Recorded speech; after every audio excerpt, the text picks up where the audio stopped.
What's up, ladies and gentlemen? Welcome in. More Important Issues is sponsored by our sponsors, Tennessee Tap House, Hound Dogs, and Blue Water Climate Control. And here's a quick word from our good friends at Blue Water Climate Control. I'm going to be honest, I wasn't ready, but here they go. People always ask, where did we get the name Blue Water Climate Control? When a Navy ship casts off lines, exits the harbor, and loses sight of land, that's blue water sailing. It takes a team of people to do that. Tireless work, focus, and attention to detail. So much of starting a business is just like that. After it's done, you get filled with deep satisfaction for accomplishing something, and it's quickly followed by, now the real work begins. We're Blue Water Climate Control. Vols are back. Yeah, they had us the first half, I'm not gonna lie. Oh, could be Wayne! I think I got my swagger back. Oh! I love it, baby! Them orange britches. Something about them orange britches. Tennessee wins! Out by Tennessee to one Janczyk. Janczyk makes the catch. We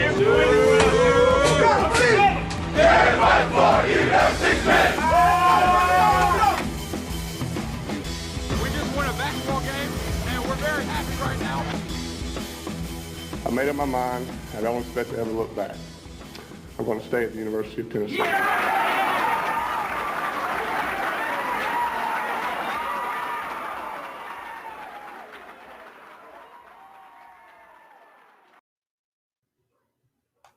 What is up, everybody? Welcome in to a Wednesday edition of More Important Issues. It is Wednesday, July 14th.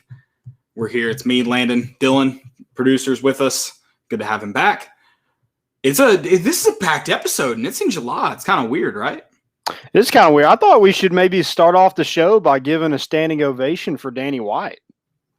I would be down. I'm not wearing any pants, so I'm gonna stay seated. I'll do it for the both of us. There you go. I am wearing pants, but they definitely don't match, so I didn't want to embarrass myself. There you go. I'm like ready for bed. So as soon as yellow and gray, that goes together. I'm wearing an orange hat. Yeah, maybe not the orange hat. Yeah. Maybe take that off. I'm definitely. I'm wearing green shorts. Oh wow, you look worse than me. Yeah, so it's cool, dude. Yeah, I'm already ready for bed because it is late, but that's the best part of More Important Issues is we come at you at dark, sort of dark in the summer, not so much, but after everyone else is long gone, we're here to stay. Well, like I said, we got a jam-packed episode. Tony Vitello got paid. He wasn't the only one, though. We'll talk about his extension, obviously, but talk about some others as well. We've also got talking MLB Draft. Plenty of Vols went. It just shows like where the program's at when you have that many guys going competing with the schools that have been doing it for forever, that have been at the top. So it's great to see that happening and occurring at this program. We'll look at the roster outlook for next year, even though some guys were drafted, some guys returning, some guys of note returning. Yeah, it's going to be fun to kind of discuss kind of the unknown. You had some guys mention that they are coming back. You have some guys that have no interest in coming back. Yeah, it's kind of interesting to talk about a little bit. We already have some people in the chat. Credence, hello. Good to have you, Credence, always. Yeah, good to have you, man. We're about to stand up again because Connor Pavoloni and Evan Russell are about to go back-to-back against Vanderbilt on the SEC network. So, nice. It's about to go in the bottom of the fourth. So, yeah, we can all stand up and cheer for that again. Never gets old. Never. We're also talking Cam Miller to the Hill, as well as some football roster changes. Excuse me. Almost went Bobby Boucher with some foosball there. Also, some football talk. Landon tweeted it out, sparked some debate, and I think it's more interesting than it leads on. I thought maybe there were some obvious answers in there, but I thought a lot of people mixed it up and brought about some interesting points to. It's kind of a sad topic when you talk about who is worse and you have four options in the last decade to choose from as far as the last couple coaches Tennessee's had, but we'll discuss that. Drop your questions in the chat. Let us know what you want to talk about. I know we got a jam-packed episode, but we're here to talk about what you want to talk about, of course, and some segments. We even have a fan submission for tonight for some segments. So I've got a shout out to give when we get to Stupidity. Okay, nice. Yeah. Also, tell us where you're listening from. If you're listening live, hit those. Or I guess you don't have to listen to it live to hit them, but hit the heart a little bit. Give us some love, man. It's good to be a Vol. It is good to be a Vol because all of us got extensions, so that was good. Danny White's just paying everyone, including Tony Vitello. Tony Vitello. I mean, I don't know if it's official since I guess we're in the off season, but I guess like as of today or yesterday, Tony Vitello is the highest paid coach in the country. Yeah, I think it would be between him and Tim Corbin, probably. And I mean, Tim Corbin's at like 1.3. Yeah, he was making that in 2019. I don't know exactly what he's making now. I don't know if that can be released because I know Vanderbilt is private. I don't know. I know if you like Google Tim Corbin's salary, it's like $2.5 million. So is it? Okay, that's true. Yeah, gotcha. So I don't know exactly, but yeah, he's the top 5 paid coach in college baseball, and that's the way it should be. You want to commit to winning in a big way with the Brinks truck. And you didn't even have to go get the guy. He was already on campus. Talked about that. The extension was easy to. This was an easy decision to make, and Danny White made the easy decision. And I know that I don't mean that anything against Danny White. For some reason, that has been lacking at Tennessee over the last decade, 2 decades, making the easy decision, the right decision. It seems Danny White has done that. Obviously, hindsight's 20/20, but it's right now. Looking forward, definitely the right decision. So Tony Vitello, like I said, 1.5 annually. He's also got a nice little not just incentive, but he's going to make 75% of any equipment deals over 100,000. So maybe see some big equipment deals coming in the future. Because I mean, I'm interested to see what Tennessee may get. I mean, they've already got some good looking. I don't know exactly what brand they wear, but Tennessee's batting helmets have to be some of the best in the country. Isn't that orange pops, man? And I know a lot of people have moved to like the Rays logo, but Tennessee's that Power T Rays logo just chef's kiss. It's good, yeah. Yeah, I think they use Louisville Slugger for their bats. So yeah, maybe you see some bat deals and stuff like that down the road. One thing that I really liked was, and Tony Vitello was big on this with his deal with Danny White, is the pool for his assistants and his support staff. That goes up. It was at $500,000 for that pool, and it's gone up to $900,000. So that's a big pool to give your Frank Anderson, Josh Elander, Quentin Eberhardt some raises and keep them on campus. They've had a ton of opportunities to go elsewhere, and you want to keep them in house, keep that continuity going, and keep that train moving. And I think that's big for that. But yeah, he'll make $1.5 million annually through June of 2026. Yeah, and Graham asked what he made prior. This is interesting because it was kind of hard to find an exact number, and I didn't go. I'm sure there's been contract releases. I didn't go pull those, but just found some older articles. He was making $450,000 annually, but it wasn't clear if that was after incentives or not. So I'm not sure exactly what the base was, but $450,000. He was making around $600K, so he got about a $900K increase. So $450,000, that $450,000 was probably base then. That $600,000 may have been after incentives. So regardless, a big increase. And what I was going to say too is Danny White, you can keep asking for donations, in my opinion, if you're going to pay guys like that the big money. I mean, obviously, you like to see him win before you hand out extensions, and I don't just mean win 6 games, Philip, but actually go and win. So that's nice. Oh, you know what? I'm thinking about it. I wonder if that 450 would. No, that would have been right. Never mind. I was trying to remember because he did give up incentives, and like maybe 10% for the COVID year. So, yeah, I think he said if they win the College World Series, he makes 40% of what he's making. Go do the Go get out of that condo, big guy. And maybe he gets 32 or 35% if they make it to the championship series in Omaha. So, a lot of incentives to be made, a lot more money to make than $1.5 million for Tony Vitello. But yeah, it's absolutely deserved. I mean, you want to commit to winning, commit to this program. It was kind of easy. All you have to do is offer him that lump sum and give him a pen and paper, and he's ready to sign.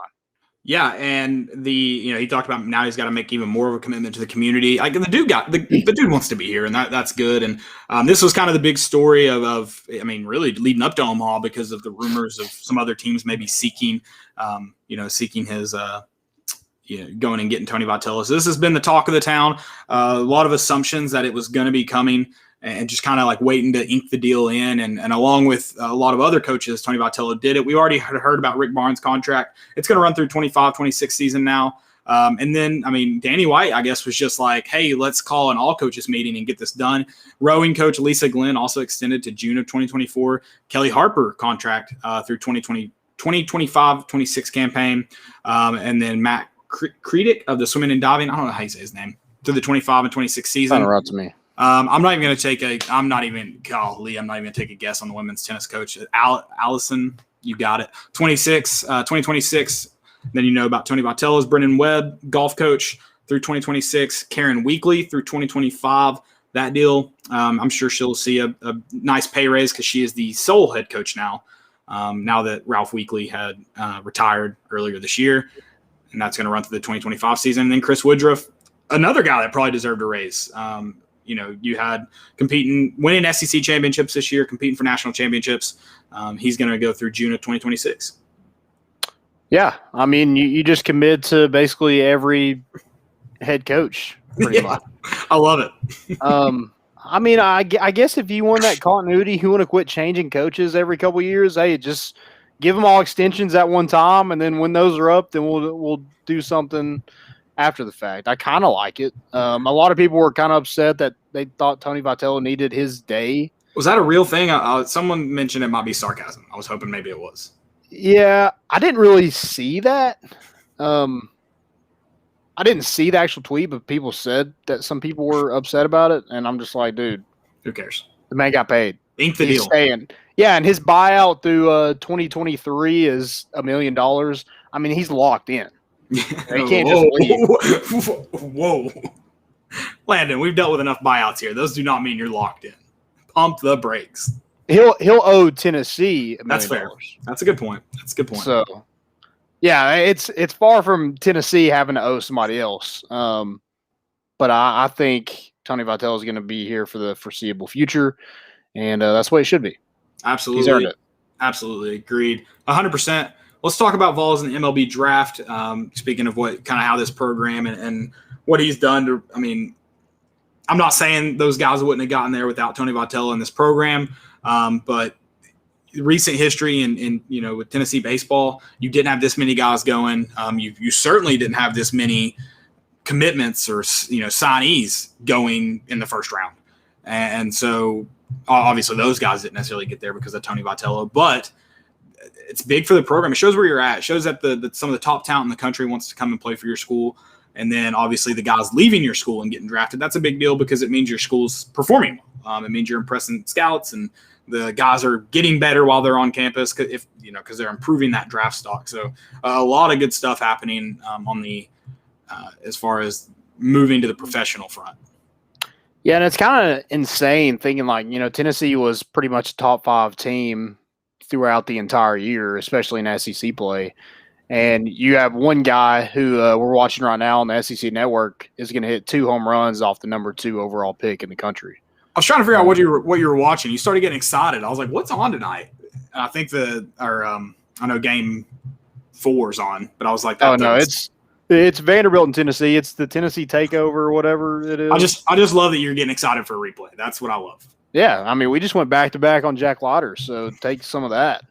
But yeah, you had a lot of Tennessee players get drafted, and a lot of these guys that I'm about to mention are probably not coming back. Especially the first 2 days, I don't think any of those come back. Hunter Pavoloni kind of mentioned it to me that he appreciates everything Tennessee has done for him.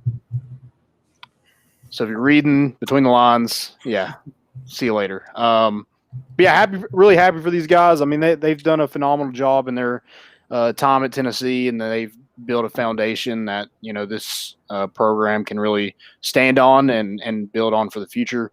So Chad Dallas was the first ball taken. He went in the 4th round to the Toronto Blue Jays. Liam Spence went in the 5th round to the Cubs. His best friend and roommate, Max Ferguson, went in the 5th round as well to the San Diego Padres. Connor Pavoloni, I mentioned, 7th round to the Baltimore Orioles. And then Jake Rucker was drafted also in the 7th round to the Minnesota Twins. And then you had in day 3, you had Jackson Leith go in the 12th round to the Texas Rangers. He's from Texas, so that's kind of cool. And then you had Sean Hunley go in the 19th round to the Tampa Bay Rays. All those guys, I just have a hard time thinking any of those guys come back. I think the only 2 that you can maybe build a case for would be Sean Hunley and Jackson Leith. But, you look at what Sean Hunley did this season, unless he comes back and wants to be a starter, I don't think you can really have a better season than he had this past year. And Jackson Leith, he's older. He's dealt with some injuries in his career. I just think, he's probably to the point where he just wants to play professional baseball. Yeah. So I'd be surprised if any of those 2 come back.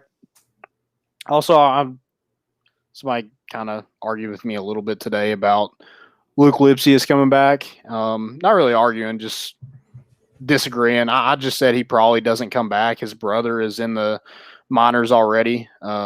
This would be his 6th year in the program. I know John Fulkerson has done that with the basketball team, but I just think, John Fulkerson, Tennessee guy, Luke Lipsius is from Virginia. I just have a hard time thinking.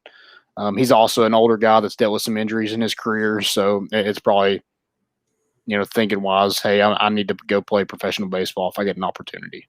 Yeah, no, I would agree with that. And it will be interesting to see if he comes back. One of those guys that's kind of been a steady presence for Tennessee. I mean, if he did, that would be fantastic. I think if you're talking about a guy who just kind of brings back consistency, that's Luke Lipsius. Mm-hmm. Yeah, and he had a good year this past year too. So, how much better do you really increase your stock if you come back? It's just a lot of things you got to think about, and a lot of these, it's a hard decision for a young kid to make.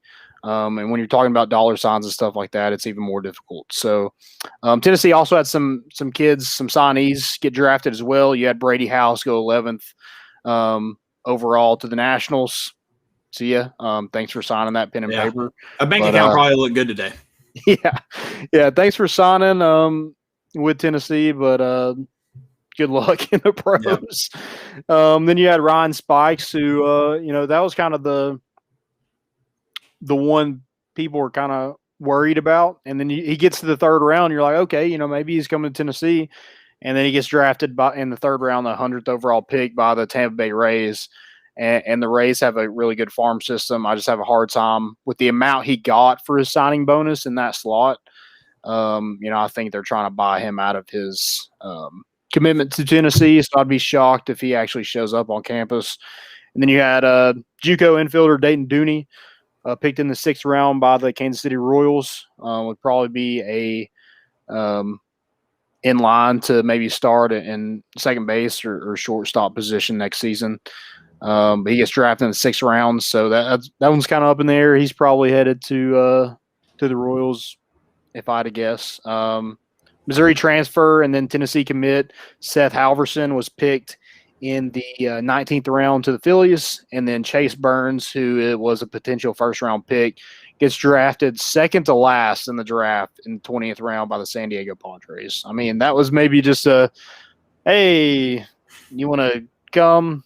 But he's already mentioned to Ben McKee that he's going to step on campus and play for Tennessee. So that's really big. I think Tennessee, looking at their roster next season, this season was kind of led by they had some good pitchers, but I think they're led more by their at the plate and the power that they had at the plate. Next season, it looks like it's going to be that pitching staff is going to be the catalyst of this team with Blade Tidwell, Seth Halverson. You got another transfer from Georgia Southern who had 8 strikeouts against Tennessee back in February when they played him. Pitched 5 2/3 innings, I think, with 3 hits. Only gave up 1 run. Like I mentioned, 8 Ks. And that's Chase Dahlander.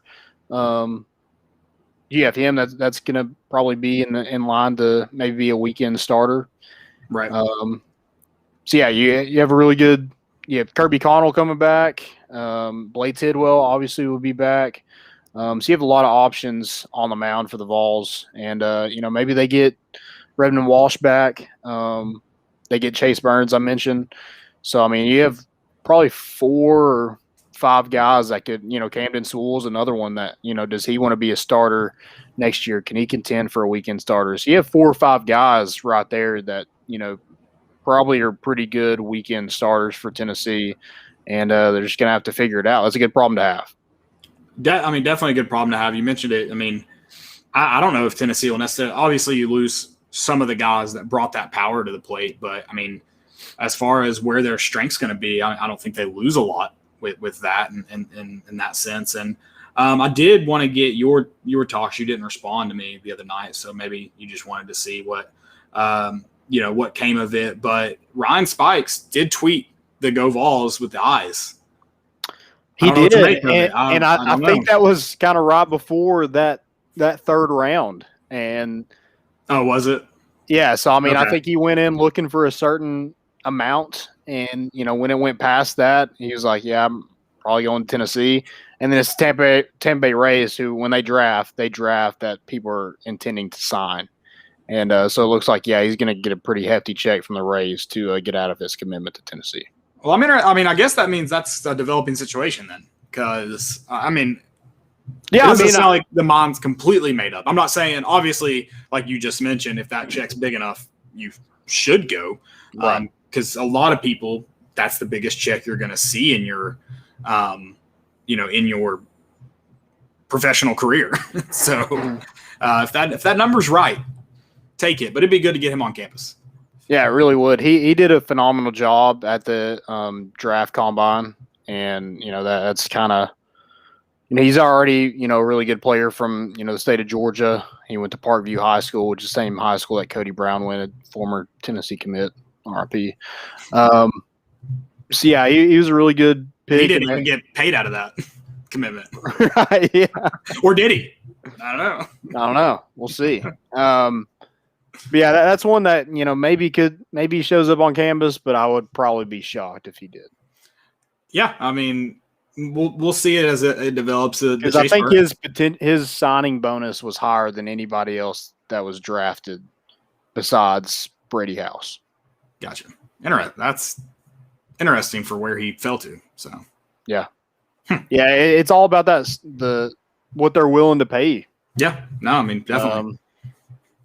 It's crazy. It's not like the NFL draft where like where you are picked is kind of where that money falls. The MLB draft, they can pay you more than a second round pick. Yeah. Pretty wild. But, interesting. Definitely curious to see where it falls. Graham Morgan also asked, what's the difference between a weekend starter and a midweek starter? The term doesn't really mean anything.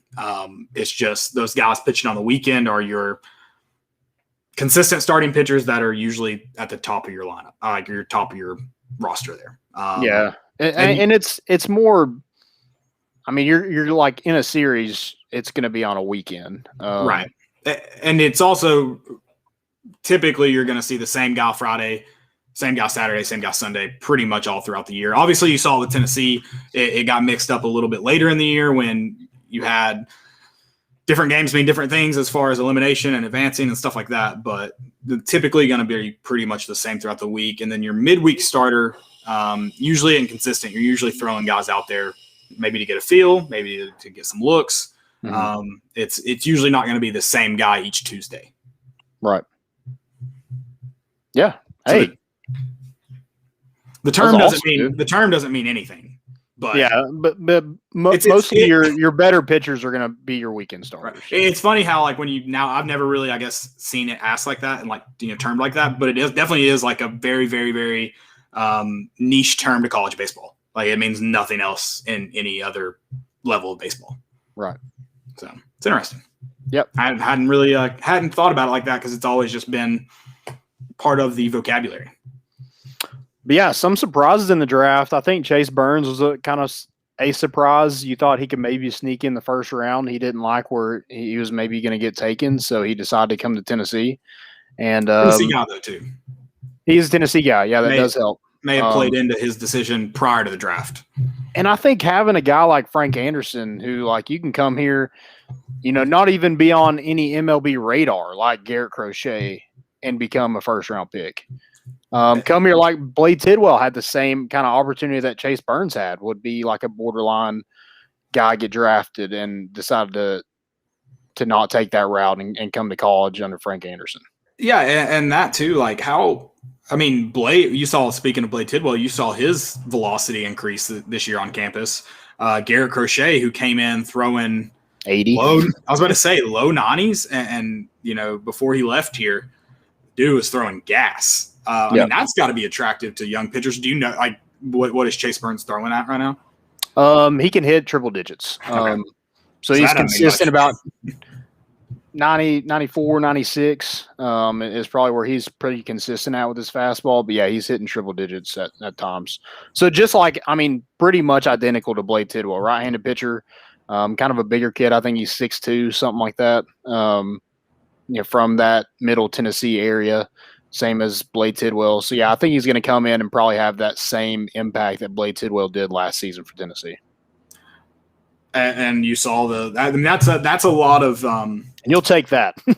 No, Blade Tidwell was your Sunday starter throughout the year, going back to that weekend starter. And he came in to kind of finish off the LSU and on Sunday in Super Regionals, and saw him come in on Saturday against who pitched Saturday against Liberty? It was Heflin? Oh my gosh. Yeah, it was Heflin on Saturday, wasn't it? Which is a little bit different. You didn't advance winning that game, so it's a little bit different. Yeah, I think he pitched in the Super Regional Sunday against LSU, yeah. But I was saying, talking about moving him around, Blade did come in on that second day against LSU, and I was thinking he also did in the regional, but that wasn't true because it wasn't an advanced game. You had to win it, or you didn't have to win it, but it wasn't win and be done kind of deal. Right. So. Yeah. Phenomenal starter for Tennessee. I think he's going to get even better next season. I think with his age, he becomes draft eligible after next season. So maybe only get Blade Tidwell for one more year, but we're going to take full advantage of it next year for that 1 year. I didn't know it was based on age. That's weird. Yeah, I think it falls like a certain birthday. I think that's with every draft. Maybe. I always thought. I think his is kind of like his is an anomaly. It doesn't happen very often. Gotcha. Okay. Interesting. But yeah. And one that kind of shocked me a little bit was Jake Rucker. Not really where he went, but when you look at what he's done, we had Ross Kivett tell us hey, this kid's been batting in the 3-hole for an SEC program since he was a freshman. And for him to bat over 300 in the SEC for 3 straight years, I just think that's wild that he hasn't. He was the kind of the last player drafted in that day 2 for Tennessee. That was kind of interesting to me. I'm like, dude, there's a lot of people picked before him that he outplayed in his 3-year career at Tennessee. Yeah, the MLB draft's weird to me for that, because you think, number one, you see young guys who haven't necessarily, they play good high school ball and showed out good, travel, but if you've got a guy batting 300 in the SEC going against guys like Graham Morgan actually just mentioned, Jack Leiter, you think you maybe buy into that, have already been there kind of mentality, but you don't all the time. So yeah. And then what about Chad Dallas? We talked about Frank Anderson and stuff like that. He's a guy that's developed in his 2 years at Tennessee and just done a phenomenal job and really shot up some draft boards later on just because he can throw strikes, he can go after hitters, and he's done it in the highest level of college baseball you can do it. So yeah, and it's funny. He's gonna. First off, I don't think Chad Dallas is done getting better. It seems like there's still a lot of untapped stuff there. So I'm interested to see how he develops now that he's in the pros. And a guy like Garrett Crochet who never even pitched in the minor leagues. Not that I think that's Chad Dallas's route, but you talked about what Frank Anderson can do. They bring a ton of experience.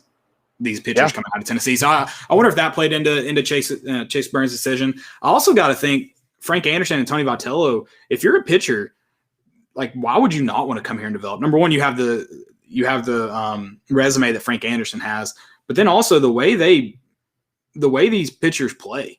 Like, you get to pretty much go out there, and who gives a shit if you make a mistake? Go attack the plate and go attack the strike zone, and let's play. Like, if these guys are going to get on base, they're going to have to get the ball into play. And I got to think that's attractive when you're developing. Mm-hmm. Yeah, and it's become more prominent that kids are just, if they're not getting that top money like a Brady House or Ryan Spikes, that they're going to college because I think Chris Burke has done a really good job of kind of advocating for guys to go to college just because, he did go to college, so I guess he's a little biased. But like to develop in a place where you can be focused on. If you go into an organization, who knows if they can really focus on one player because there's tons of players in that organization. Yeah, easy to get lost. Yep, get lost in the shuffle. Also, if you're going to travel on a bus a couple days a week, why don't you want to come home to a college campus? Oh, yeah, and with college baseball improving kind of every day in popularity, it's got to be a more reason to attend college than if it was never on TV, no one cared about it. Yeah, I guess that's a reason to go pro. But no one cares about your single A game on Tuesday night either. So exactly, yeah. Except for Tequila Tuesday. Yeah, for that. And you mentioned, even that organization, sometimes they don't even care about that single A game on Tuesday. Oh yeah, absolutely. Yeah, love it. Real quick before we move on, I know we're going to talk about the roster outlook, which we've kind of covered it, especially with pitchers. Graham Morgan said, how much do you think Leiter's bloodline went into his top 3 pick? That dude's a stud, so I'm not going to bash. He was one of the best pitchers in college baseball. So. I was pretty excited to get a couple off him as a Tennessee fan, and maybe some professional hookup privileges there, but he's definitely earned it too. He also had like 11 strikeouts against us, so we got ours, but yeah, he still had a pretty decent game. Love it. So, which game are you watching? It's Leiter, isn't it? Yeah, it's game's on? Okay. Saturday game. Yeah. Okay. Good deal. Anything else for roster outlook? I know we kind of covered as we flip through that MLB. Well, I mentioned that Tennessee is kind of, probably going to look more to their pitchers next season for that catalyst, maybe lean on down the stretch. But you also have your top 2 RBI guys coming back, and Jordan Beck and Drew Gilbert. 2 guys that I think were first and third in home runs on the team as well. So you have a lot of that, like you mentioned, you have some of that power coming back. I think Kyle Booker is another guy who's going to be in that lineup somewhere. You get some guys back that weren't drafted, and Seth Stevenson. You're going to get Logan Chambers, who is another JUCO signee.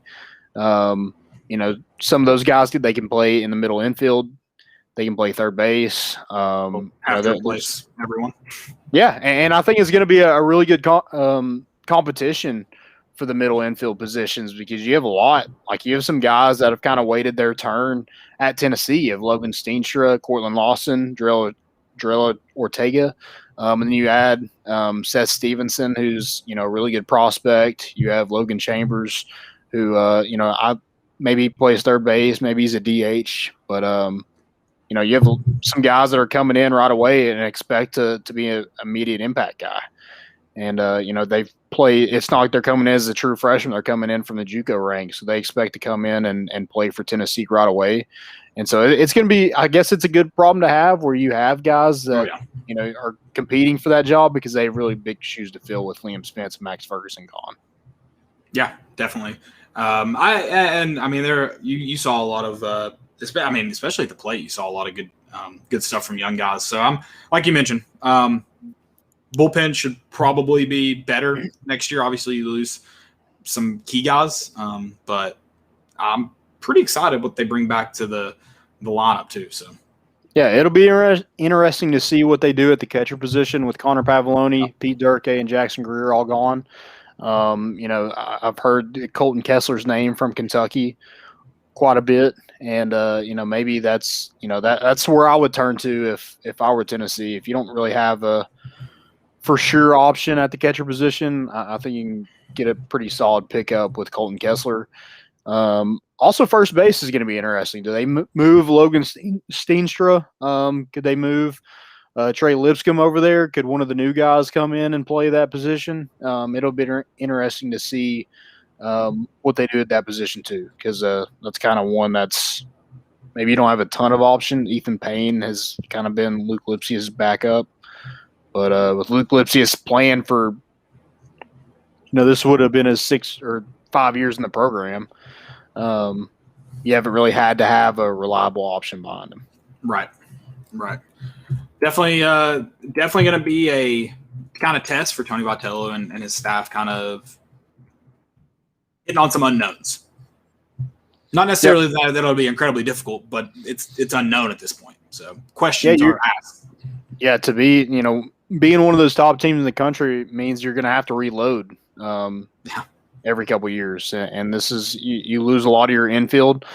You pretty much that whole infield on Friday night is gone. Yes. Chad Dallas, Connor Pavoloni, your entire infield behind those two. And, you're going to have to replace all those guys. But you still have potential in the outfield. Kyle Booker, like I mentioned, Evan Russell has the potential to come back. Who knows what he ends up doing. But hopefully some of those guys get some opportunities and, make a decision. And, if they're not coming back, at least give them the opportunity to go play professional baseball. Right. All right, let's flip the script. Go to some football. Is Dylan in here? Dylan's in here. Back? Okay. Dylan's in here. Did he not want to add anything? I know he was. Let's bring. I think he's coming on here. There he is. The mic working? You're working. You're on. Okay, gotcha. I think I got it fixed there. Yeah, no, I was just the Chase Burns is the one that really surprised me because I know I saw. I don't remember which outlet it was, which reporter it was, but I think I saw Chase Burns ranked as high as like 47 on some people's board, which I was looking while y'all were talking about that. I was looking at all the what each draft slot is worth or what it's estimated to be worth. If he went 47, that's a $1.5 million. So I mean, that's a steep amount of money for a kid to just say, hey, thanks, but no thanks to every team. You still had, was it San Diego, 20th round? I mean, 20th round, you're not, it's kind of wasting a pick there. But, I mean, $1.5 million, and then you had Spikes, too. I mean, I think he was the 100th pick to the Rays. That's $581,000. So, I mean, I don't know that it's guaranteed that he's gone, but it's just kind of crazy that you see him, and it's kind of maybe more leaning towards he's going to sign, and a kid like Chase Burns that floating around the top 50 potentially, he's turning down $1.5 million there. So that was just, it's kind of weird to me, but we'll take anybody we can get. Absolutely, yeah. I think he's the number 17th overall high school prospect in the country. I looked at his stat line for the regional semifinals. He pitched 7 innings and had 16 strikeouts in 7 innings. That's not even fair. I think he pitched 56 innings this year and had 12 hits from what I saw. So he's averaging 4.5 innings without giving up a hit. I mean, how demoralizing is that for an opposing team? Just being like, I mean, only one of us is going to get a hit today, so good luck. You're playing 7 innings. I mean, you pick one guy a game that gets to swing the bat and possibly put it in play. and he's out of Beach High School, so it's like he's playing some of the top teams in Tennessee. This isn't a 1A ball where who knows who you're playing night in, night out. He's built like junior year Jalen Hurd too. Not his stat line's kind of like that too. Yeah, he's a big boy. That's awesome. That is nuts. 50. But yeah, the Jake Rucker pick, like you were saying, Landon, that's the one that surprised me. I mean, the 7th round just seemed, like pretty much what you said. I mean, it seemed low for a guy that came in, started as a freshman, and I mean, it seems like he was the 300 hitter throughout the whole time he was here. So I think the Twins got a steal there. Personally, I think the Rays got a steal. I mean, I in my opinion, Sean Hunley dropped that far just because everybody's obsessed with guys that can throw 99 with a wipeout slider nowadays. That's not Sean Hunley. He's going to float low 90s, but I think they got a steal there too. In the 19th round, I mean, Hunley to me, seeing where some of these other guys, I mean, you had Jackson Leaf, who, we know we've seen what he can be, but he's never really had a full chance to show it. Still went 12th round. I mean, that was kind of wild to me too. Yeah, and having Sean Hunley.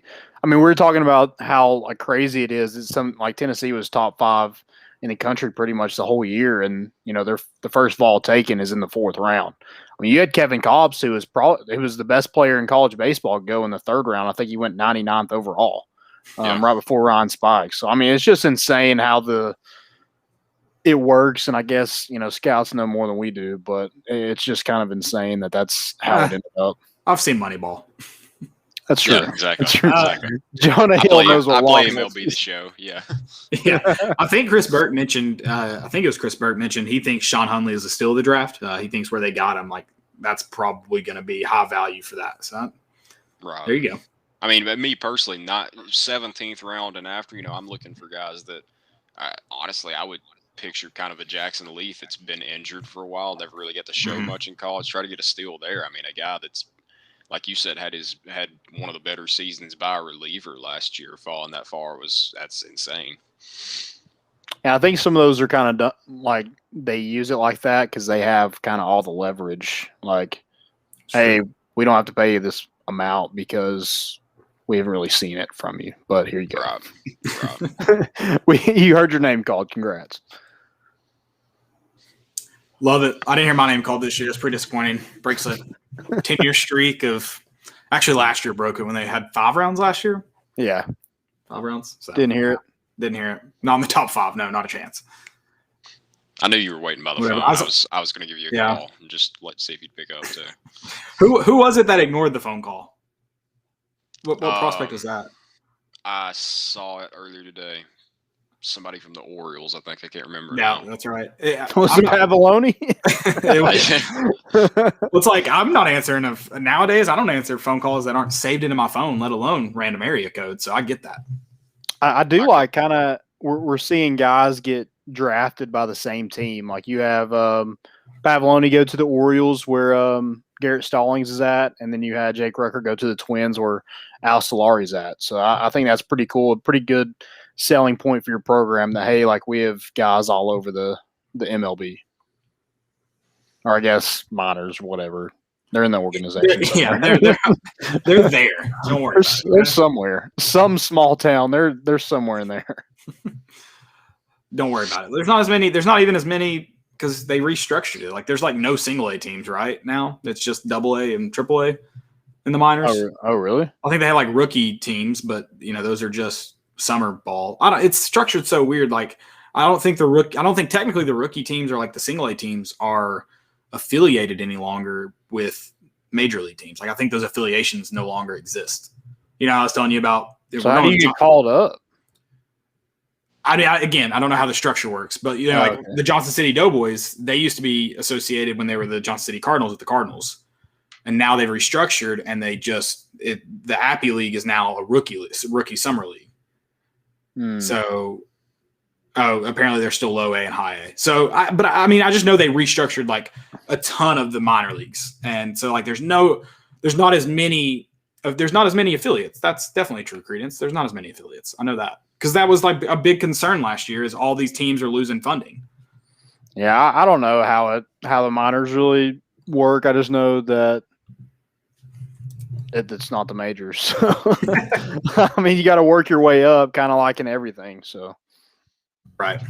Hey, majors, minors. Chase Burns is turning down $1.5 million to come to Tennessee. I love Tennessee, but if you laid that out in front of me, maybe he's getting an NIL deal with Pilot or something. Who knows? That's what I'm thinking. Maybe he's got something lined up already. There you go. I mean, I think that is kind of a selling point to maybe keep guys, maybe a recruiting pitch, I guess. But yeah, $1.5 million. No baseball players can make $1.5 million. There's no way. Right. Unless you're maybe a Jack Leiter who's some Vanderbilt Vandy Whistler or somebody is just throwing some money at some kid. Right. I'd be shocked if the Vandy Whistler had more than $12 in his bank account. He's got to as much as he travels. That's true. He just sneaks on the bus. He does something. Probably, I don't know. He's probably like some underground drug ring or something. That's what I would do if I was that weird. Yeah. the perfect disguise. You're a I whistler. mean, in how? baseball. Yeah, and yeah, Nothing it's like sinister could be there. you're whistling to a bunch of college kids. Kind of weird, dude. I mean, Okay, what was the first thing you thought? Just the first thought that popped in his head that was like, yeah, that's a good idea. That I'm going to make that my thing now. I don't know. Like it's every time I unbearable hear it, to I watch wanna on do that. TV. Like you can't watch any Vanderbilt game. You're just like, okay, well, I got to mute this. Well, have you seen that guy? I mean, That's true. I don't think he's full of good ideas. Yeah, he doesn't look like somebody who regrets anything. So Okay, so I mean, I'll read all this later. Maybe next episode, if I can remember, we'll talk about it. But as far as like how it restructured, so approximately 40 teams lost their MLB affiliations, and a bunch of like, for example, there was a AAA team demoted to low A. So like, there's they restructured. Yeah, I know, right? Like restructure killed a lot of teams and some leagues, and I mean, I just knew there was some. Like, I knew they dropped a bunch of affiliations. I just didn't know how it was structured. So I don't know what they was previously at, but now teams are only allowed 11 minor league affiliates rather than whatever it was before. I don't know. nice. Yeah. So whatever. Hey, before y'all go to football too, congrats on 10K. I wasn't here last episode. Oh, thank you, sir. We appreciate Thanks, it. brother. Could have done it without you. Yeah, you're part of this too. No. Even when you don't want to be lumped in. Yeah. If you don't want to be, I apologize for that statement. I was going to jump in at the beginning of baseball, and as soon as y'all started, my mic was fine. As soon as y'all started talking about that, I saw the little green bars go down to yellow. I was like, I might want to give this a second. I'm out. So, yeah. Love that. That's great. Well, let's jump to football real quick because I mean I know we don't have a ton, but Tennessee did get another big commitment. Josh Heupel maybe starting to get some names in the class, maybe helps bring some other guys in because I mean, especially for teams that aren't necessarily winning, a big part of getting those good recruiting classes early are getting players that can bring other players on or bring interest of other players on. Yeah, and that's 4-star Cam Miller. He's 6'1", 195 pounds from the city of Memphis. Memphis. And Jerry Mack and Cody Burns were his lead recruiters. And, I think this is a big get because, like you mentioned, he's in state. That's huge. He's in the city of Memphis. That's huge. But he also plays 7-on-7 with a bunch of guys that Tennessee's in on, like Isaiah Horton, Jordan James, who's currently committed to Georgia, but with their running back pool, who knows how that one ends up. And a ton of other guys. I think Ty Simpson's also there. I'm not saying we're getting Ty Simpson. I'm just saying he's on that, high-profile 7-on-7 team. I think it's the Tennessee Select. Gotcha. Yeah, he's at Memphis Academy of Health and Sciences. I think his dad is a coach there as well. So I think a kid's got the work ethic. He's not the burner like Squirrel White, Jalen Hyatt, people like that. But he brings something else, more physical, good route runner, and that's something I think he mentioned in an interview that he wanted to work on his speed and get faster. But a guy that can really catch the football and is a really good prospect out of the city of Memphis, and hopefully he can bring some other recruits to Tennessee. But yeah, I think this is a big get. I think it's Tennessee's second highest rated recruit in this class so far. So I think it's a really big get for Josh Heupel and the staff. Yeah, agreed. And I mean, obviously, we talked about it even, talking last week when you talk about the lower stars, like obviously you can't look at all you can't just look at that. But when you're talking about recruiting rankings and talking about attracting the attention of people that you also want to go out and get, having that 4-star there is big. Yeah, and he's got a ton of offers. I think that's really big with what Tennessee's doing is you're kind of looking at the offer list to see how, where they fare with other schools. He's got an offer from Alabama, Florida, Auburn, Florida State, Michigan, Mississippi State, Ole Miss. I mean, it sounds good to me. Yeah, no, for sure. And that 4-star definitely helps. 5 commits in I think 12 days. I think that's pretty big for this staff, considering where Jeremy Pruitt kind of left this program in regards to recruiting. So yeah, I think this is something. Maybe we're getting a little bit of traction in recruiting. I know Addison Nichols was on Instagram Live with Harrison Bailey and Bayless Jones doing a little, I don't know what you call that. A little tour of their dorm room and in regards to where it is to the stadium. Yeah, it's kind of whatever works. If it works, it works. I agree. I mean, he released his top 3 today, and Tennessee was in that along with North Carolina and Ohio State. So I think that's, hopefully we got some traction with him. I think we also got a crystal ball for Addison Nichols today. I think he's around a top 100 player, so that would be huge. And he's a big offensive lineman too. So yeah, double huge. Double. Love it. Yeah, no, I also think maybe it's because Addison Ray, but now Addison Nichols sounds like a TikTok star name. So is it just me or? Yeah, you've been watching too much Addison Ray videos on TikTok, I guess. I actually didn't know who Addison Ray was until this weekend, so I'm incredibly proud of that. Nice. Thank you. Until the Conor McGregor fight, people were complaining about it, and I was like, "Who's Addison Ray?"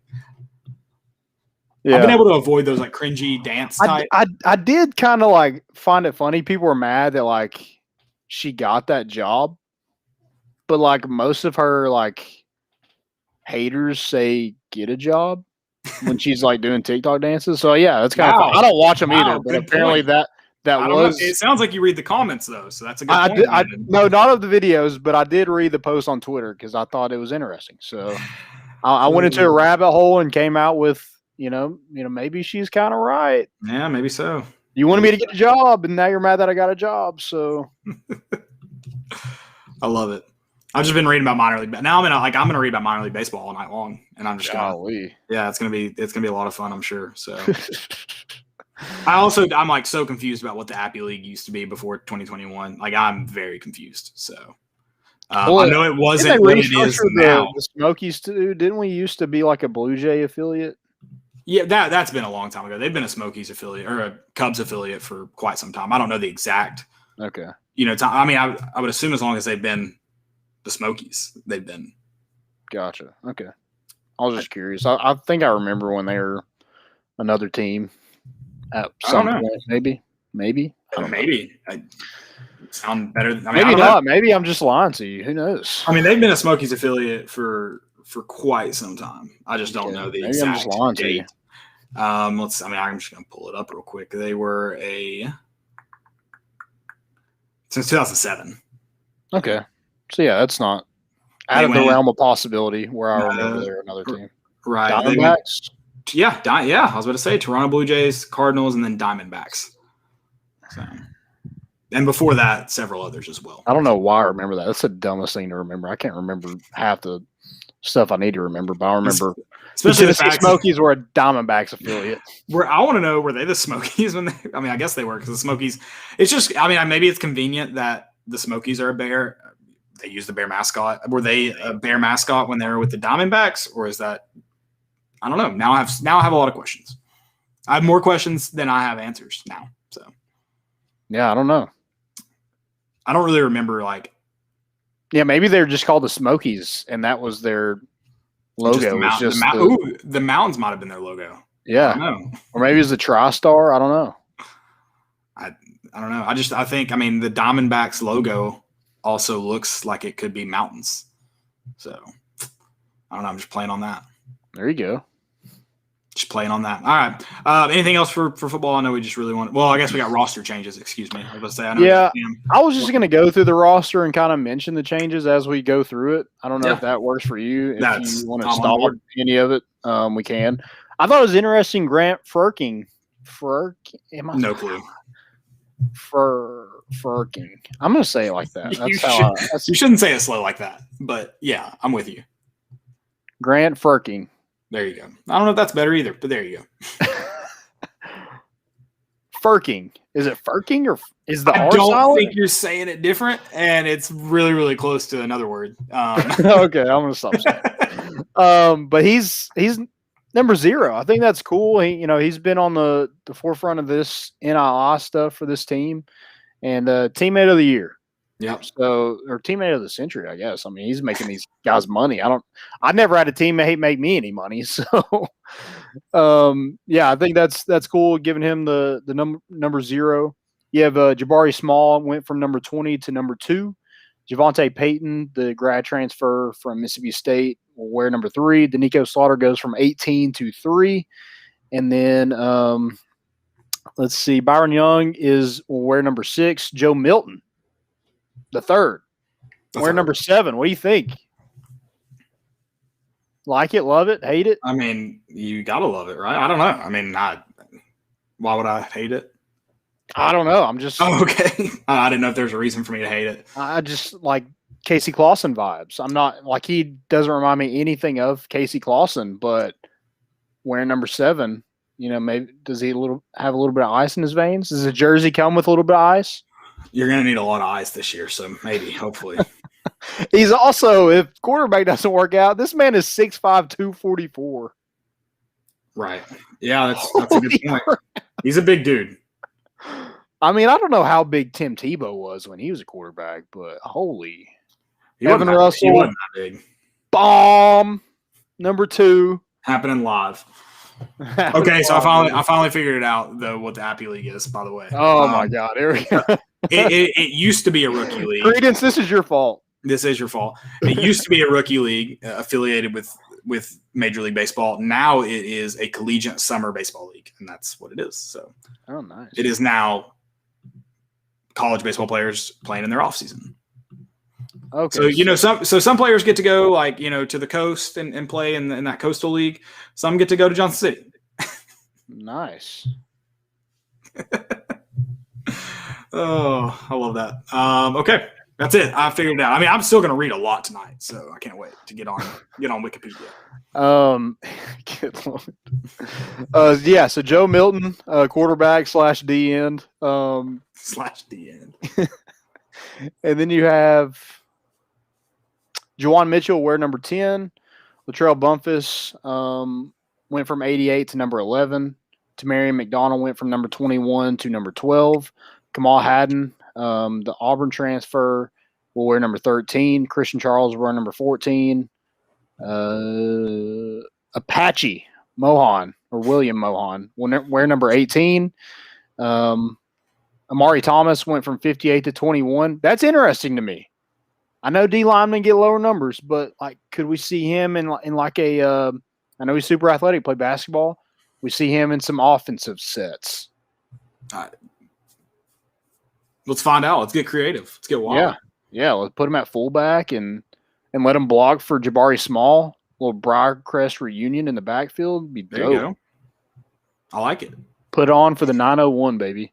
And then you have Heisman candidate number 22, Jack Janczyk, 6'5", 215. He's a big kid. Yeah, he is. Yeah, Heisman candidate right there. Morvan Joseph went from number 19 to number 25. Aaron Beasley is back, baby. That's not breaking news. That didn't happen, but he's on the official roster, so that's good to see. Number 28 will be Deshaun Rucker. Had some more. Chase McGrath will wear number 40.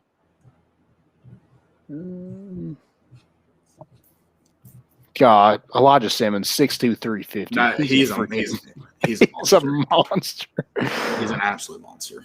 You have Jeremiah Crawford, the JUCO signee or JUCO player, wear number 53. And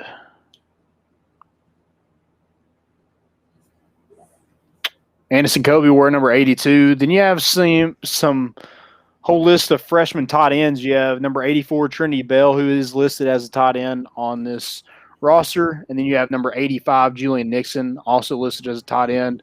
Miles Campbell wear number 86. Amari McNeil came in as an O-line / D-line. He's listed as a defensive lineman wearing number 93. Dejon Terry wear number 95. Caleb Tremblay, number 97. Dejon Terry is 6'4", 325. He's a big dude too. I didn't know he's that. Jeez. I didn't know he's that big. Yeah. 325, is that what you said? Yeah, 325. He ain't Elijah Simmons big, but he also got 3 inches on Elijah Simmons. No, that's a lot of weight to carry around. Yeah. And then Brandon Turnage is listed on the roster, but a number is not given. So I don't know where where his number ends up. Maybe they're waiting for somebody else to transfer. I don't know. But he could also be number 19. Walker Merrill is the only guy supporting number 19, so he could be on that defensive side at 19. I know a lot of it goes into special teams matters. Yeah. Special teams. How you're on the field then. Yep. Yeah, you could also put him at 0 if you wanted to put him There you go. 0 too. So, yeah, I'm sure he'll get a number soon. Maybe it's kind of like what did Butch Jones do, the black stripe? He finally gets a number. He gets an actual jersey. Speaking of that, what's up with all the black stripes on like the caps? Have you noticed that? You know what I'm talking about? Like I don't know, like they look like rugby caps. Yeah. They wear them like during 7-on-7 stuff like that. Yeah, too. well, these go no, those are rugby caps. These go like over the helmet. Right, but they're the padded thing. Yeah, they look similar. They look similar. You know what I'm talking about. Yeah, they're the ugliest thing I've ever seen in my life. They have black stripes on them. I hate them so much. I don't know why. I hate to look at them in 7-on-7. I understand there's probably some concussion protocol or whatever, some kind of signs to them, but no, they look incredibly stupid in 7-on-7. Yeah. Just wear a helmet if you're gonna. Well, I guess 7-on-7 is different. I don't know. Just don't wear a helmet. Why do you need to wear a helmet? You're playing touch. But like when we played 7-on-7 in high school, we wore helmets. I think that was though because we were playing like in high school. You were transitioning. That was part of your like transitioning into pads. I think that's why we did it. That's why I stopped and said don't wear it. I'm pretty sure that's like the only reason we wore them. Oh, I did miss one. Cayman Marley will wear number 42, and he's listed as a defensive back. So, interesting one. They didn't know exactly where he was going to end up in terms of position, but looks like he's going to start off at defensive back wearing number 42. I was about to say, it sounds like they may not know with his number. Yeah. Sounds like there's still some questions out there to be answered. He sounds like a tweener to me. If he wasn't before, he definitely is with number 42. Yeah, for sure. For sure. I said tweener with a T also. What would you have motto said? Wiener? Okay, I didn't hear that at all. Maybe some other people did. I don't know. Maybe I did hear like it's actually a really funny term.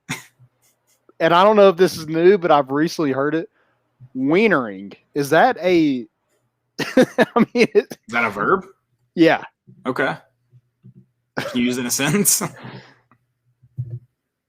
I think it was used as gave her a good wienering. Oh. Whew. Did not expect that. Okay. I thought it was like supposed to sound like that, but not. It wasn't. I didn't think it was going to be that. So I'm sorry for asking that, guys. I will issue an apology. I wasn't going to say it. That was my fault. I thought it was going to be one of those like sounds like this, but it's actually this. So that's my fault. I underestimated you.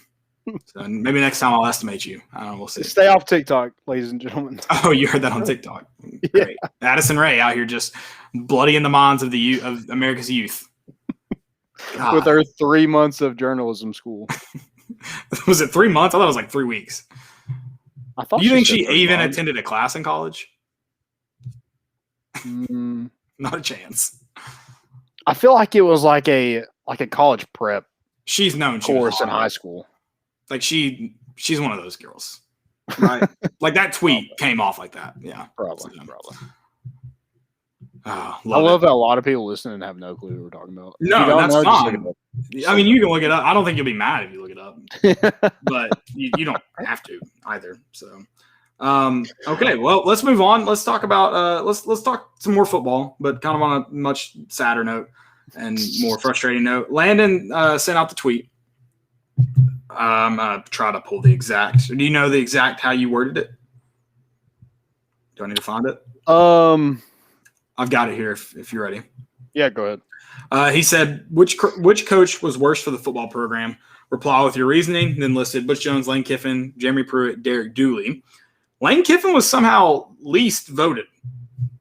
So obviously not everyone responded that voted in it. Lane Kiffin was least, Butch Jones second, Jeremy Pruitt third, and then Derek Dooley voted the worst football coach in the last. I mean, I got to say Tennessee's history. But just the last four. I did word it kind of interesting, though. Worst for the program. You did, yeah, for sure. But, I mean, I think most would associate that with worst, at least judging by how it was voted upon. Right. I mean, if you're going off worst coach, I think you have to go Dooley, right? I think so. And I think that's kind of how, even though you did word it, I think you worded it interesting to get the replies we did, and we'll go through some of those. I thought it was very interesting that, yeah, Dooley's probably the worst coach, but a lot of people, I mean, brought up a good point. Like, Lane Kiffin's the one who started all this. And I don't just mean leaving in the middle of the night. He also, he threw Tennessee in the limelight for maybe some not great things. He got some recruiting violations, racked those up in the short time he was on campus. And then left, like a thief in the night, and really left Tennessee hanging. And I mean, I don't know where Tennessee football's at if Lane Kiffin stays for 3, 5, however many years, but I'm pretty confident if he stays for more than that year, Tennessee's not here. Yeah, that's a good point. Yeah, I mean, I think he's definitely the best coach in that. Yeah, I think he's the best football coach in that. Yeah. I think his offense is kind of speak for itself. And then Tennessee was a pretty good football team that year. Decent, I guess. Yeah. It was a very talented team too. Like, I mean, a lot of people, because I mean, some people are Philip Fulmer should have retired earlier or left earlier, blah, blah, whatever, blah, blah, blah. I mean, that team went to the SEC championship in 2006, the year before he retired. Yeah. Yeah, I think you got to go with probably worse for the program. Yeah, it's got to be Lane Kiffin. Well, I just thought that was an interesting point. For now, but I think it could change when all this comes out about Jeremy Pruitt. It might change your mind. It potentially could change. But I still think, personally, I still do think it's Derek Dooley. Maybe not all Derek Dooley's fault because he never should have gotten the job in the first place. Correct. But I do think he's not only the worst coach, I also think he left the program in the worst shape. He alienated a lot of very, very important people. And not to necessarily his fault. The athletic department was not in great shape during that era. That was, still on the back end of Mike Hamilton. You had the Bruce Pearl stuff about to happen. You had, if we're looking at the baseball program, you hired Todd Raleigh just before that. What year would that have been? Todd Raleigh? Yeah. 2007? It was 2008. And then his last year was in 2011. So right in the middle of all that, you had the Todd Raleigh stuff. Just not a great era for, the Tennessee athletic department. So, not necessarily Derek Dooley's fault, just kind of how it all led to this. It was a mess, and Derek Dooley should have never gotten the job in the first place. He didn't recruit a single offensive lineman one year while on campus. He had Tyler Bray, Cordell Patterson, Derique Rogers, and Justin Hunter all in the same offense and couldn't win 6 games. Derique Rogers got kicked off the team before that season came to fruition. But, that just adds into the I think we some of the incompetence. I think us and Troy had scored like 85,000 points in that game. Well, you could have been. I was in the stands for. The crowd really got rowdy for an overtime game against UAB in 2010. That was electric. Let me tell you about it. Oh yeah, love it. So yeah, I do think it's Derek Dooley. I think he, when we're talking about left the program in a worse shape than you found it. Well, I don't know. They all did, which is saying something. Yeah, we got a new guy on the show, Sippy Sports Show. He says, new to the show, Southern Miss to the top. I don't know about that, but welcome to the show. I don't hate Southern Miss, so cool. Yeah, cool. I think I can go about it so many ways. Yeah, like on the field, Derek Dooley is obviously your worst. But I think locker room stuff, it's got to be Butch Jones, right? He was his attitude toward what you came to see from players and from the media, like it had to be. Butch Jones is probably the most hated. Like at least Derek Dooley's a nice guy. A lot of people hated him.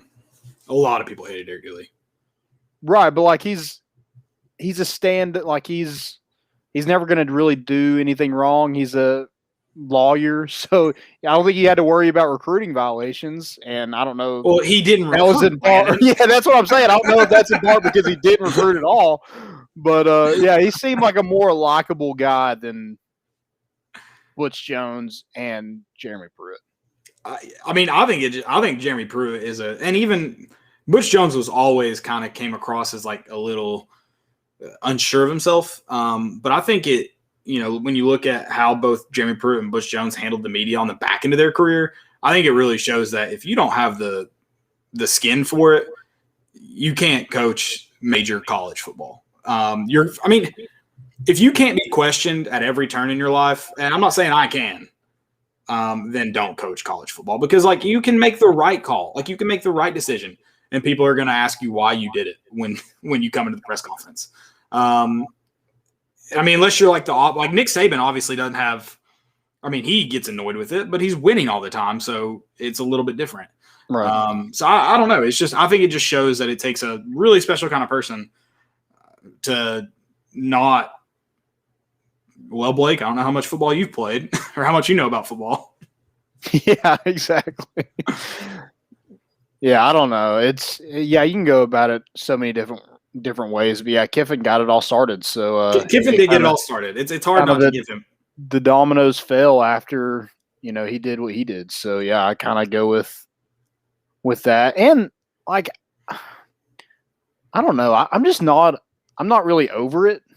And I don't know if that's just me holding a grudge, but like when people just freaking, I don't know, drool over Lane Kiffin. I hate him now more than I ever did because of it.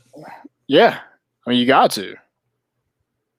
Because if you gave Derek Dooley that job and, anybody thought they had a chance to be the head coach of Tennessee, and then we hired Butch Jones. Yeah, that was not a great hire by Dave Hart. Speaking of not great hires by Dave Hart, Graham Morgan mentioned Donnie Tyndall for basketball. I'll say this. I didn't think Donnie Tyndall was a great basketball coach. I didn't think he was a right fit at Tennessee. It didn't seem. But the program didn't just drastically drop off with Donnie Tyndall. He also recruited Admiral Schofield. He did. Obviously, they didn't have a great year, but I'm not, I don't think he was just, Kevin O'Neal is probably a better answer there, Graham. It wasn't just, I also think it shows that it's really not that hard to recruit at Tennessee. Right. No matter how bad you are. Yeah, that's like if Jeremy Pruitt didn't do what he did, I mean, I think he probably gets some of those in-state players and stuff like that to buy into his program. Like he didn't have to – I feel like he didn't have to just pay people to be here like he did. Or like allegedly he did. I don't know. I mean, I think it would have been worth it if we don't get Henry To'oTo'o or Wanye Morris or guys like that in this program. If that's what it would have taken, I mean, they're not here anymore anyway. So I think we'd all take that if, looking back on it.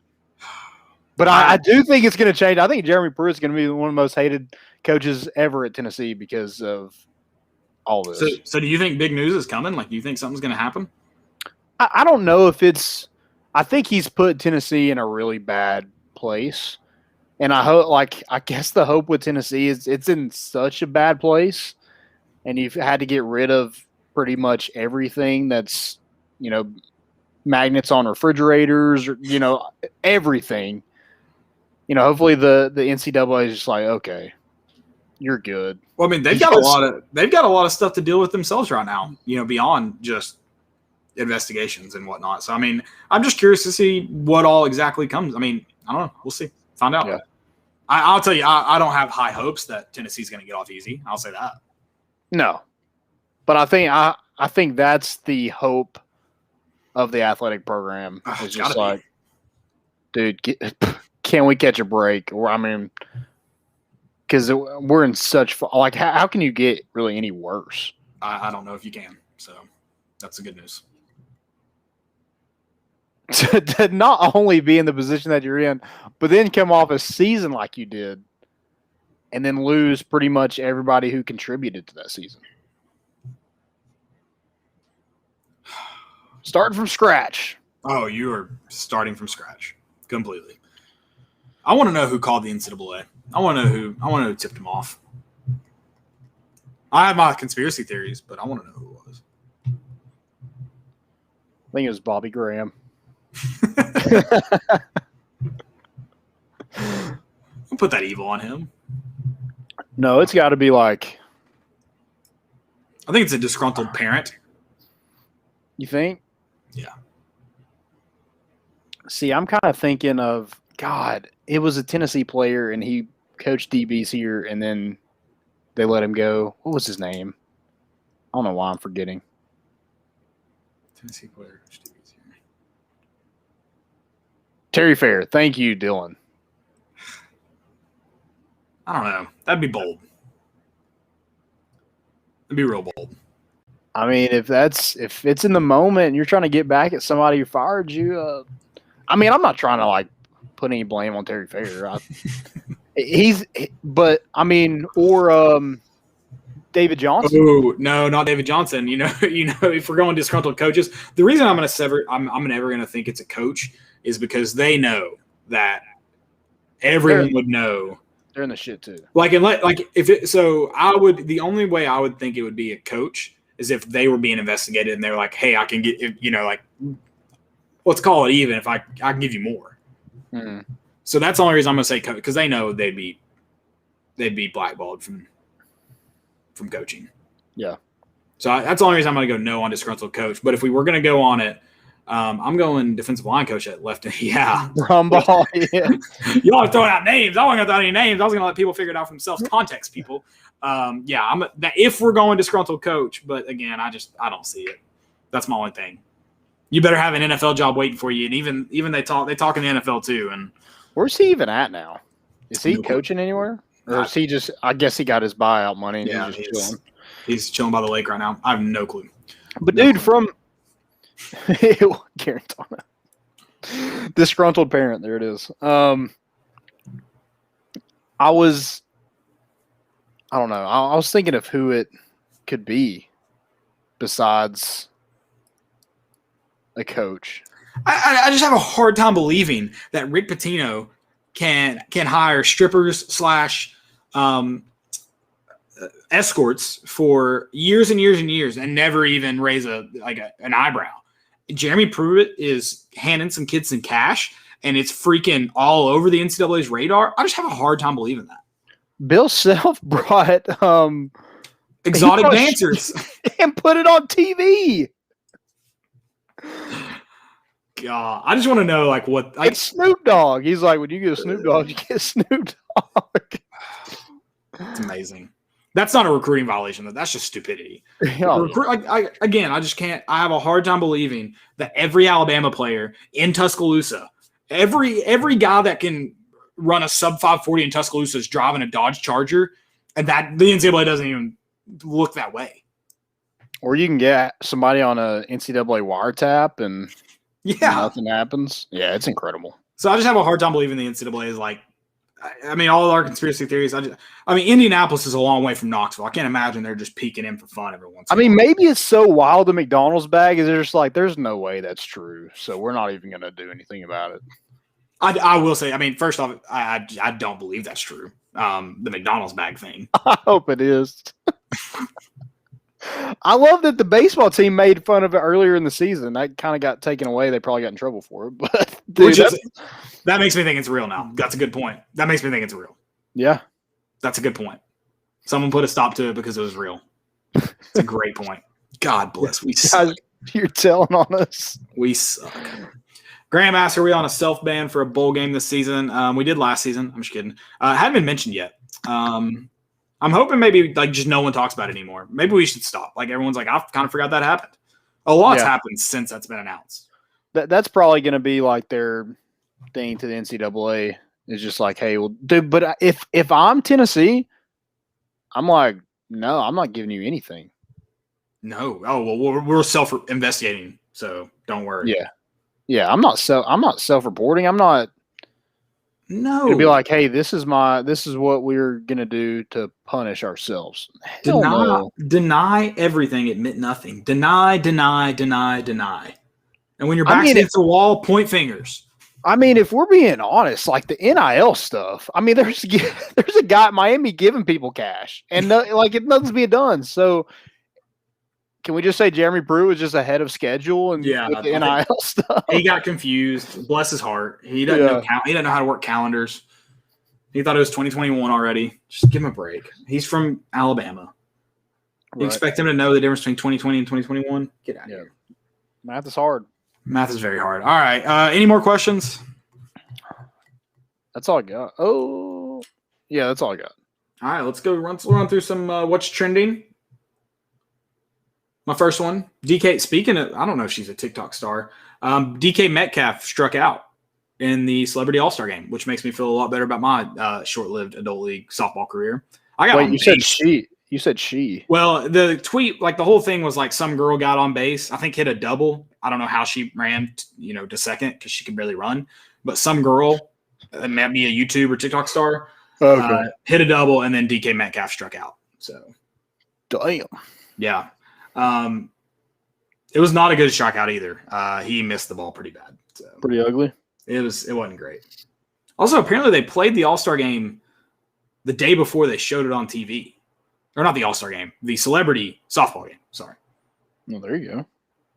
It's very weird. Very weird. I've also got T-shirts. T-shirts are trending. Urosh. Did you see his fit? Blopsich. He's wearing a Rick Barnes dressed as a pope. Yeah, what does it say? Rick Barnes is my homeboy or something like that? Something like that. I can't remember. I can look it up. But yeah. I just love that I love that he's dressed as the pope. And we call him Deacon Barnes. Yeah, I think maybe the.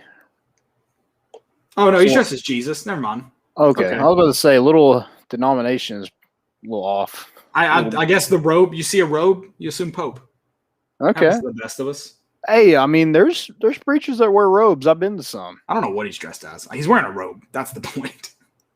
So is he Hugh Hefner? I mean. Yes. Yeah. Yes. It's a great look. I loved it. My next one is Richard Sherman. Oh. Was booked at 6:08 this morning at the Seattle Correctional Facility for burglary domestic violence. What the? How did I not see this? I don't know, dude. I mean, it's just. Dylan, did you see this? What the crap? How did I miss this? Did they say oh, here we go. Yeah, he was denied bail apparently. I don't know. Yeah. Just yeah. I don't. Apparently, his wife said nothing happened. Makes me sound either it's pretty serious or Richard Sherman may not have money. I don't know. Which he took Crabtree's chain, so he should have at least a little bit, I would think. Bond it. That's what I'll do. If you're going to steal chains, pawn it. Make him have to buy it back. That's hilarious. Throw it on the ground. Apparently, he was. Wait. They're also investigating a hit and run. Damage to State Department of Transportation property. That was at 1 a.m. Dude, he just went on a rampage last night. What the crap?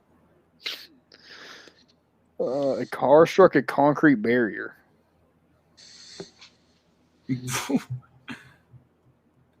I don't know. Like Adam Scheffner just kind of stopped talking about it. He's playing Grand Theft Auto. How did I cannot believe I missed this. Yeah. Oh, shoot. Wait. Yeah, his wife said nobody was harmed.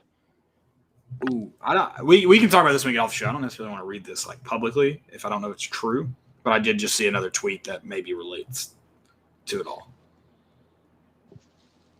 No, we'll talk about it after. That's crazy. I did not hear about that. I missed all of that. Okay, so apparently he abandoned his vehicle. Registration came back to Richard Sherman. So that's how they found out it was him. Okay.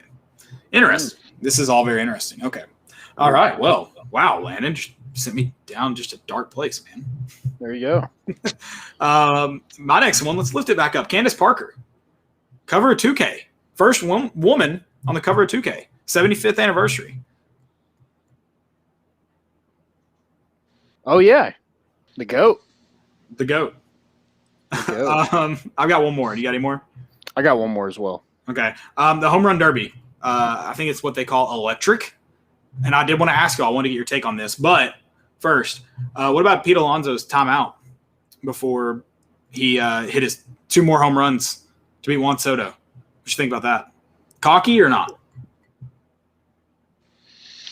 He's a big dude. He's got to catch his breath. He probably gets winded pretty easy. I mean, he is a professional athlete, so I'm just kind of dogging him right now. He also looks like a dad with his shirt off. So I've never seen him with his shirt off, so I can't comment. Yeah, he looks. I mean, he's got a little gut on him, but yeah, dude's a stud. Okay, so do you like the new format better of timed with 1 timeout, or were you a fan of the outs? I like the timed. I think the outs. outs. Yeah, I think the outs. Like, it kind of sucks for people because, I mean, if they got 3 bad balls in a row, you're out. You're done. Right.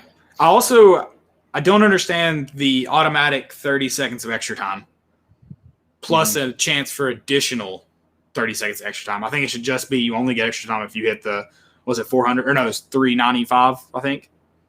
Yeah.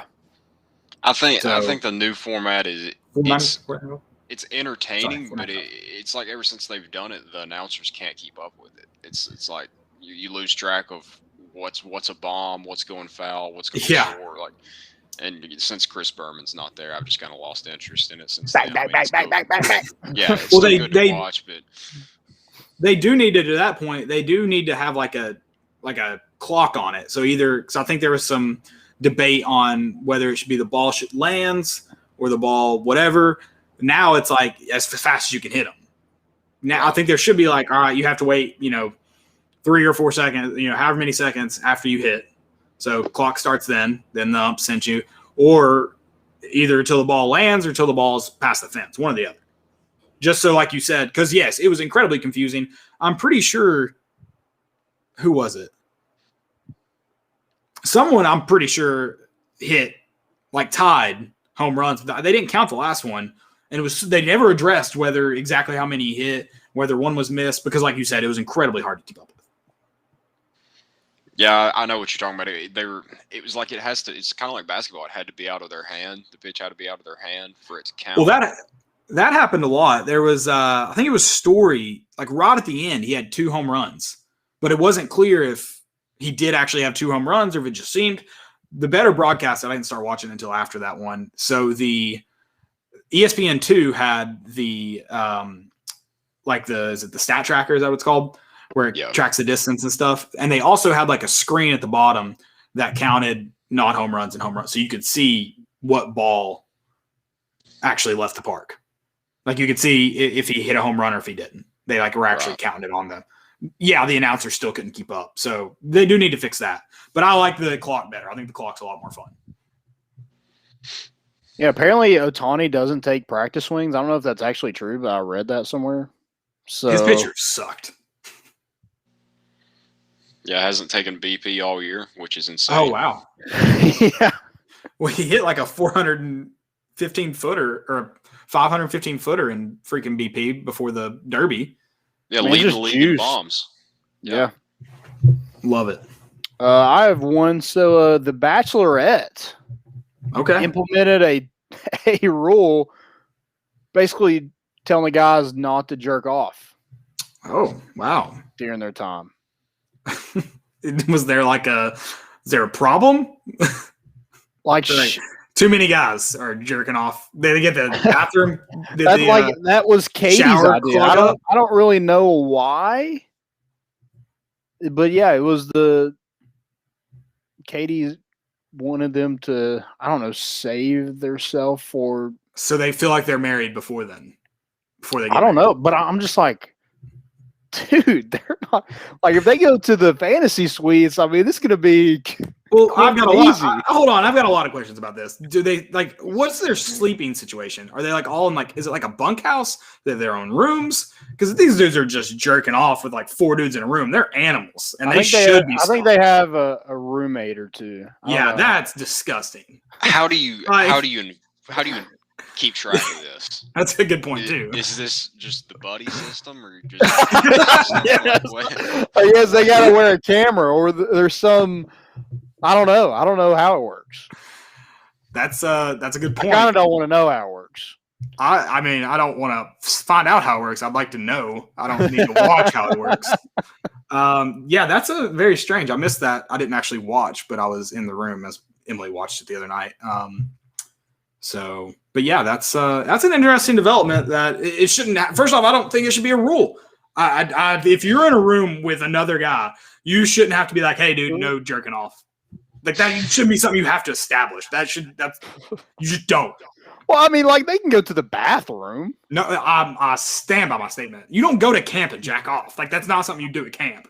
Well, okay, when you had roommates, did you ever do it? I didn't share a room with them. No, so they're like in a like it's rooms. It's like an apartment, I guess. Okay, so they're not like I can't see you from my bed. That was my question. Yeah, they're not like in Big Brother bed. house. It's just freaking. Hey, don't look up here. I don't think it's like that. You're going to the wrong kind of camps, brother. What kind of camps you going to? Y'all didn't share rooms at camp. Y'all had your own room. What kind of fancy ass camp are you going to? Even the freaking even Lindsay Lohan had to share, and she flew like 6 hours across the pond to go to camp. She had to share a bunkhouse. Get out of here with those camps you're going to. Oh my gosh! All right, let's get to stupidity. That was a stupid segment we just did. That was a stupid That's segment. pretty good. So we had another Southern Miss question that I just want to talk about because Frank Gore was mentioned. Apparently, Southern Miss got new uniforms. Will it change anything else with the Golden Eagles going forward? I'm going to say it will change things. I don't know what it'll change, Sippy, but it'll change.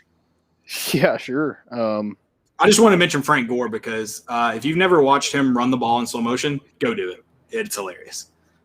Just trust me. I do know they got Frank Gore Jr. I did bet on some. Yeah, I did bet on some Southern Miss this past season. I don't know if I won or lost. Go watch on basically everybody, but go watch Frank Gore run the football in slow motion. I have done that. I have done that. Unfortunately, like I didn't like. I wasn't like rewind and bring it back. But it did put in slow motion. The ESPN guy knew exactly what he was doing. Oh yeah. It's like it was like the guy who works the hot girl camera at the crowds. There you go. Yeah. All right. Stupidity's an epidemic. Yeah, my first one is the Miami Marlins tweeting, want to see Jazz hitting inside the park home run, and it had Ronald Acuna, with a torn. Was it ACL? Yeah. MCL? Yeah, he's basically laying in the outfield pretty much unconscious, and that guy just wasn't watching the game, right? Like he saw it come across the box score and was that'll be a good video. Well, look at this. They got a social media assistant posted for a job. Yeah. Yeah, can't do that, man. I mean, read the room. It's great.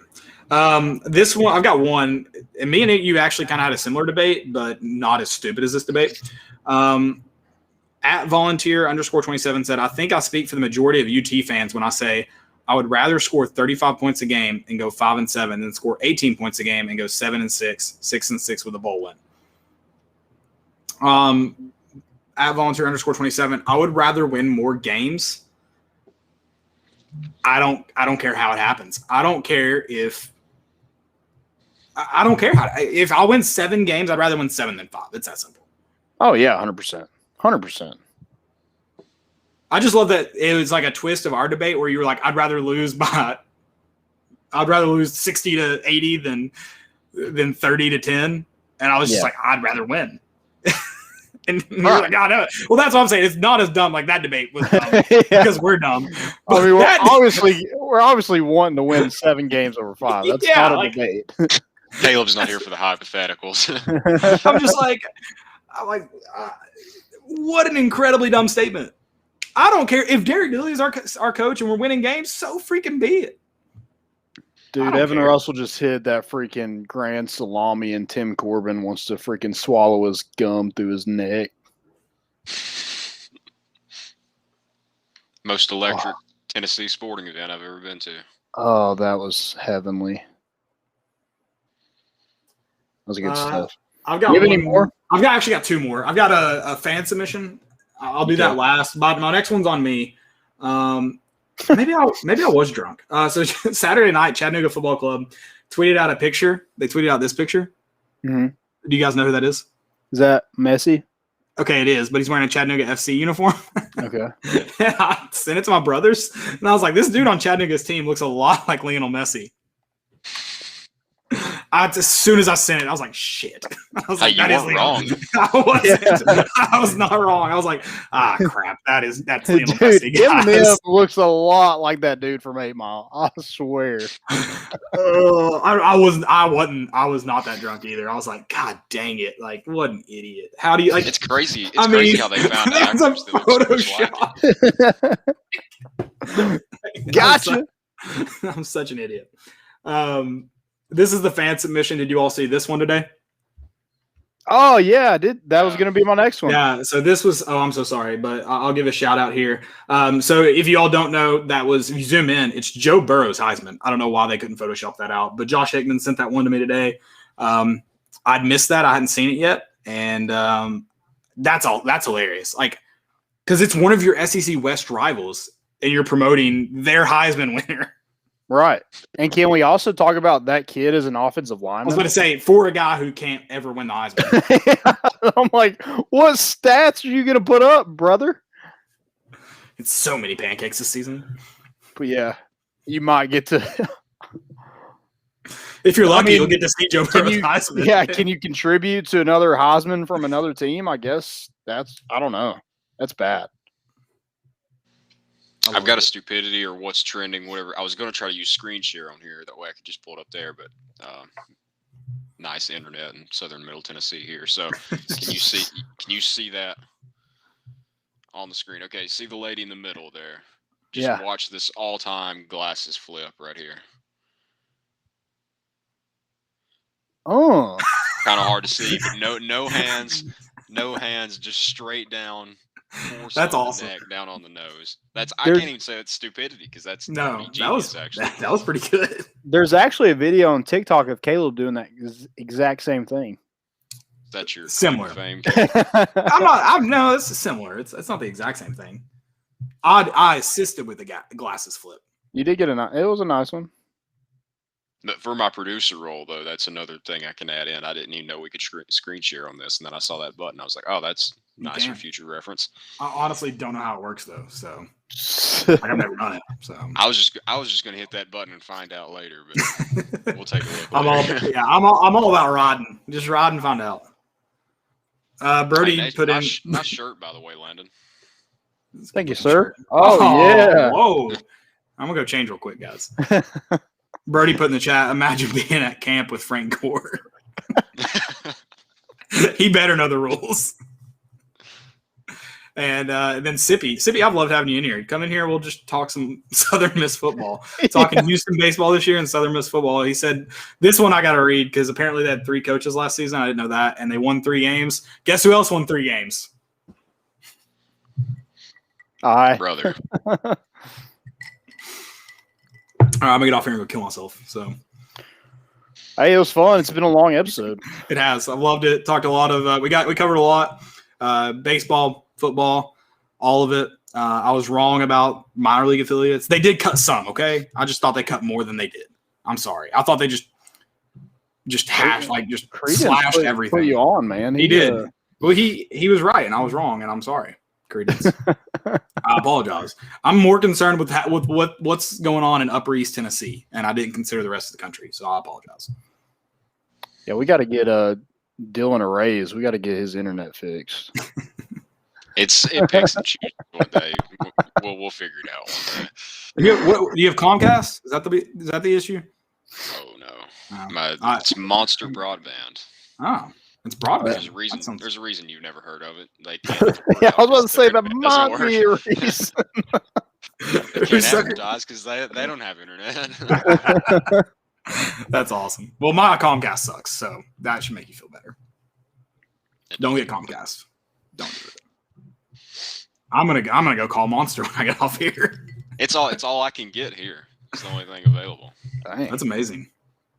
You're about to be a suburb of Nashville here in a couple years, so maybe you'll get some internet. Yeah, Nashville takes up all the internet.